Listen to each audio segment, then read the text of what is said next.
বিচাৰ চোৱা এটা ডাঙৰ খবৰ কিয়নো বুধবাৰে দুদিনীয়া কাৰ্যসূচীৰে অসমলৈ আহিব আন্তঃৰাষ্ট্ৰীয় হিন্দু পৰিষদৰ নেতা প্ৰবীণ ভাই তুগাৰীয়া কিন্তু তুগাৰীয়াৰ আগমনৰ পূৰ্বে এতিয়া শংকিত হৈ পৰিছে বিজেপি দল আৰু চৰকাৰ দেশজুৰি বিজেপিৰ বিৰুদ্ধে অভিযান আৰম্ভ কৰাৰ বাবে তুগাৰীয়াক অৱশেষত দুমাহৰ বাবে অসমত নিষিদ্ধ কৰিছে চৰকাৰে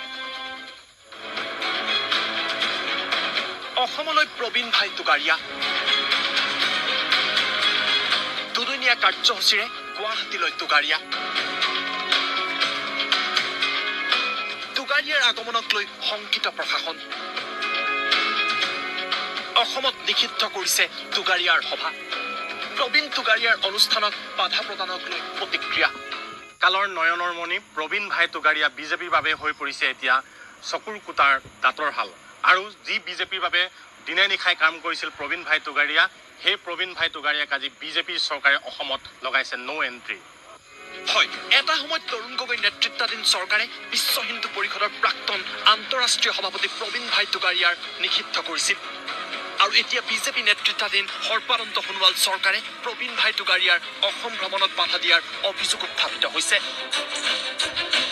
বিশ্ব হিন্দু পৰিষদ ত্যাগ কৰি শেহতীয়াকৈ আন্তঃৰাষ্ট্ৰীয় হিন্দু পৰিষদ নামৰ এক নতুন সংগঠন প্ৰতিষ্ঠা কৰিছে ডক্টৰ প্ৰবীণ ভাই তুগাৰীয়াই আৰু এই সংগঠনত ইতিমধ্যে যোগদান কৰিছে বজৰং দল বিশ্ব হিন্দু পৰিষদৰ হাজাৰ হাজাৰ সদস্যই কিন্তু দুদিনীয়া কাৰ্যসূচীৰে বুধবাৰে গুৱাহাটীলৈ আহিবলগীয়া তুগাৰীয়াক বাধা দিছে প্ৰশাসনে ইয়াক লৈ ক্ষুণ্ণ হৈ পৰিছে আন্তঃৰাষ্ট্ৰীয় হিন্দু পৰিষদৰ অসম কৰ্মীসকল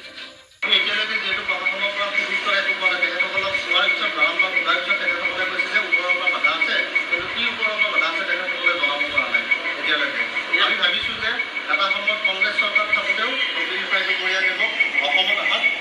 কংগ্ৰেছ চৰকাৰে বাধা প্ৰদান কৰিছিল আৰু একেই নীতি বিজেপি চৰকাৰেও লৈছে নেকি একেই স্থিতি বিজেপি চৰকাৰেও লোৱা বুলি আমি সন্দেহ কৰিছোঁ প্ৰবীণ তুগাৰীয়াক বাধা দিয়ালৈ ৰাজ্যৰ বিভিন্ন স্থানত প্ৰতিবাদ হৈ থকাৰ সময়তেই মুখ খুলিছে গুৱাহাটীৰ আৰক্ষী আয়ুক্ত হীৰেন নাথে দুমাহলৈ নিষিদ্ধ প্ৰবীণ ভাই তুগাৰীয়াৰ সভা প্ৰবীণ ভাই তুগাৰীয়া তেখেত আহিব কিন্তু এতিয়া বৰ্তমান পৰিস্থিতিৰ পৰিপ্ৰেক্ষিতত আমি সেইটো পাৰ্মিশ্যন দিয়া নাই আৰু তাৰ বাহিৰেও আজি আণ্ডাৰ ছেকশ্যন 144 CRPC মই এটা অৰ্ডাৰ দিছোঁ যে অহা দুমাহত আজিৰ পৰা অহা দুমাহলৈ আন্তঃৰাষ্ট্ৰীয় হিন্দু পৰিষদৰ দ্বাৰা আয়োজিত কোনো সভাতে প্ৰবীণ ভাই তুগাৰীয়াই তেখেতে কোনো ধৰণৰ ইনফ্লেমেটৰী স্পীচ বা শান্তি শৃংখলা বিঘ্নিত কৰা কোনো ধৰণৰ তেওঁ স্পীচ দিব নোৱাৰিব বক্তব্য ৰাখিব নোৱাৰিব